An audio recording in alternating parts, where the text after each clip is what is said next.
A more than $5 million fundraising campaign is now underway to create a monument to a miracle in Lake Placid, New York. It was a moment in American history, and we just feel that it would be a great opportunity for all Americans to get behind. This is a model showing what a future sculpture will look like, honoring the 1980 Olympic hockey team. It'll sit on a property on Main Street recently acquired by ORDA, the Olympic Regional Development Authority, outside the Herb Brooks Arena, where the team's win made headlines around the world. The life-sized version will depict all 20 players celebrating their gold medal victory over Finland just days after the upset of the Soviet Union, famously known as the Miracle on Ice. The organizers want the sculpture to be unveiled in February of 2030. That's the 50th anniversary of the Lake Placid Olympic Winter Games. We talked about the project with sculptor Rob Eccleston, who used to live in Lake Placid but now works in Colorado. He's busy creating the first several figures for the eventual installation. Artistically, what attracted you to this project? I can't think of a more worthy sports event to memorialize than what happened in Lake Placid in 1980 with the U.S. hockey team. Team captain Mike Eruzione, number 21, came off the bench on a line change. He got the puck from the left corner and blasted it home past the screen. Vladimir Mishkin. It was 4-3 for the U.S. Meeting the team itself, when we first met, and I showed them the sketches, it was all about the team and about the event and not themselves. They were very humble guys. They're very nice people. Hockey players tend to be the coolest athletes. They're just so grounded and down to earth. They're just nice people to be around. And it's helpful when you like the people you're memorializing. And I like, from the first time I met them, I liked them. And then lastly, it's not only one of the greatest sports event in American history, it transcends sport. If you look at the 1980s, there was a lot of things going on where people were not so happy about. You had the Iranian hostage situation, the Cold War was going on, and this victory with a bunch of college kids who were truly amateur athletes beating the Russian hockey team was kind of like the first victory in the Cold War. I mean, it goes beyond just being a sports event. It also is a pop culture moment because there have been movies made about the Miracle on Ice. Everyone knows about this event. Yeah, I mean, I'm lucky. I'm old enough to say that I was actually there at the games. I didn't get to see that event, but I did see some of the hockey and some of the skiing. And of my generation and a little bit past, everybody knows, what the Miracle on Ice was. But later generations, when you mention it, they'll say, "Oh, I remember that movie. It was a cool movie." And so it's and you can't actually turn on an Olympics and not have the Miracle on Ice mentioned.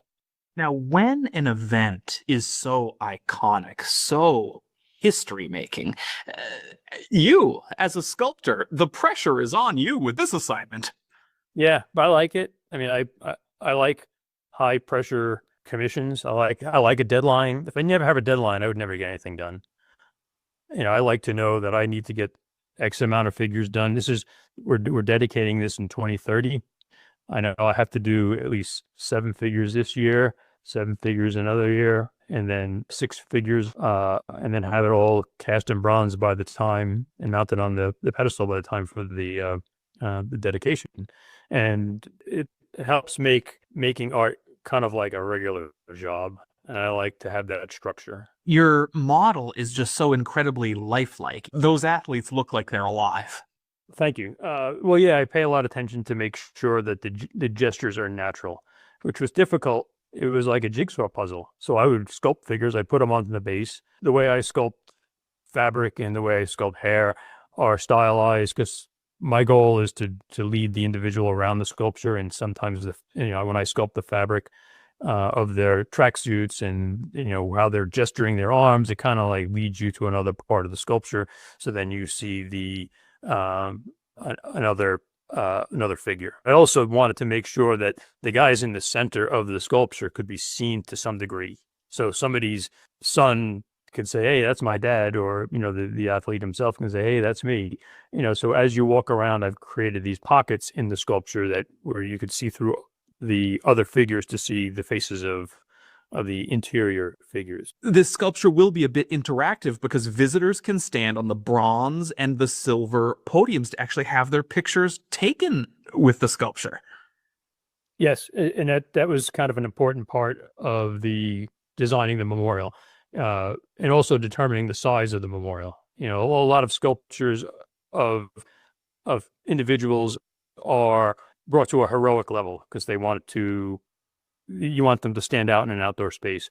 But because this is 20 individual figures, we figured life size would be more than appropriate for two reasons. Number one, just the scale of the 20 figures standing on the podium, but also when people stand on the podiums on either side, the silver and the bronze, they are at the same scale of those individuals who won the gold medal. If you're a young kid at a hockey tournament and you're up there with your team on one of the side podiums and you're taking your photo with that, I mean, that's a memorable thing, and it's something to aspire to. You can say, I can be this guy. When this is complete, what do you think it'll add to the overall feel of Lake Placid from a tourism and visitors perspective?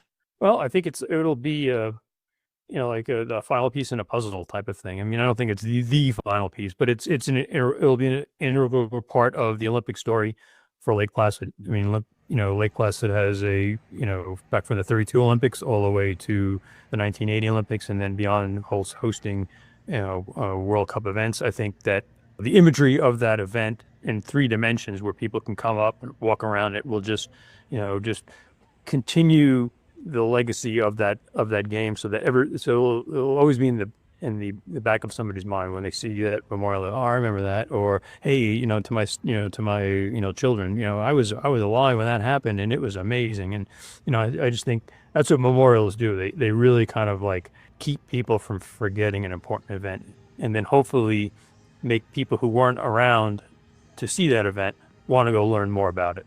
And that's, so then they can go to the Olympic Museum and they can learn more about it. They can, research it online. They can, so it's just one of those things that just helps keep a memory alive. It will be in a gold tone, I understand. It's important for everybody to know that this is just one of the steps in the process, the half-scale sculpture. So we use some modern technology that helped us get us to a finished product. So when these are done, they'll be scanned by a very high-tech aerospace grade camera, and then those scans will be processed in the computer, and we will 3D print the waxes out of a resin that will be then at life size. And then those life size waxes, then I go back into them and I put any detail that's lost in the scaling up. And then from there, it goes to the foundry and is cast in bronze. Bronze needs to be patinaed. So when you look at like a handful of old pennies, they're all different colors. So if you leave bronze by itself outdoors, it'll turn multiple colors and it eventually will turn black. So we don't want to have that. We want to have control over what the bronze looks like over the years. So we use a series of chemicals in combination to get different colors. And so I'm working with the foundry that I use to develop a patina that resembles gold. It's not going to be completely gold looking, but it will be in that tone. When the figures are finished in bronze, we then put the chemicals on and it changes the color, and then protect it with wax and sometimes polyurethane. That way it symbolizes their victory, the gold victory. A little piece of me is surprised that there isn't something already in place there. It should have happened a long time ago, but I'm glad it didn't, because I wouldn't have been a part of it. I've been doing this since 1998, and these always take a long time to develop. It's kind of like planting a seed and hoping that it germinates. Fundraising is well underway. I hear there is a lot of enthusiasm for this project. There should be. It's like a no-brainer. There's no controversy here. This is just a great group of guys who did an amazing thing that will never be repeated.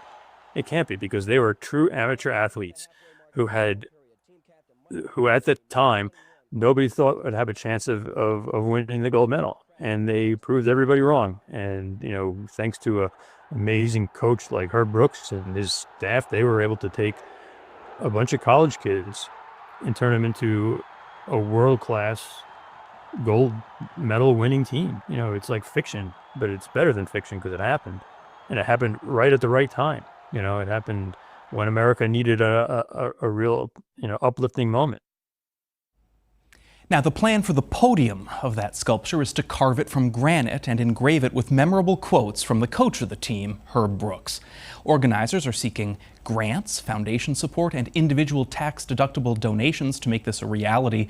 More information is available on 1980miraclemonument.org. And that same site will also honor Eric Heiden. Rob Eccleston said in the 1980 Winter Games in Lake Placid, Heiden became the first athlete to win 5 gold medals in the same Olympic Games.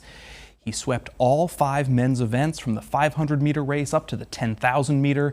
The sculptor tells NBC5 the plans for the new park area on Main Street will include a tribute to the record-breaking speed skater.